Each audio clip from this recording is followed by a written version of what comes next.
Following the successful hosting of the Netball World Cup in South Africa, calls are made to now also acknowledge boys netball in the country.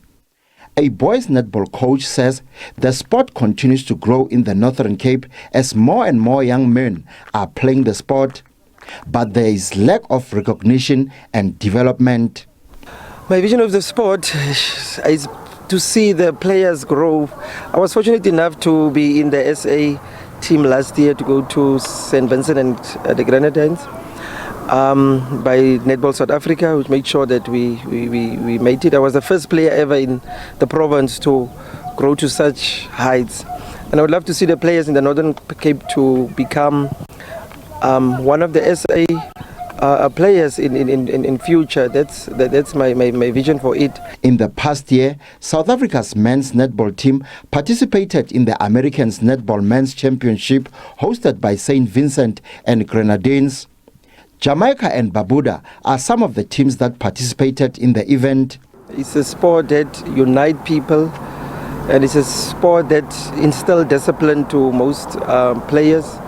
And it's a sport that equips you with valuable skills that you can use in future as a person. Meanwhile, netball players say the stigma around the game has not discouraged them to do what they love. I initially had my doubts playing the sports because of how people perceive it to be a female sport. But through motivation from certain individuals like Mr. Mabi and fellow players and everyone else around me, I fell in love with the sport. I don't mind the negative inputs from everyone.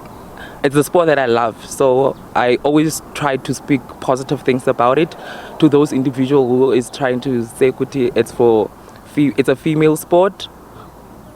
It's a unisex sport, actually. Despite making strides in international tournaments, netball administrators have acknowledged shortcomings when it comes to funding for the development of men's netball. Tabiso Khadebe, SABC News, Kimberley.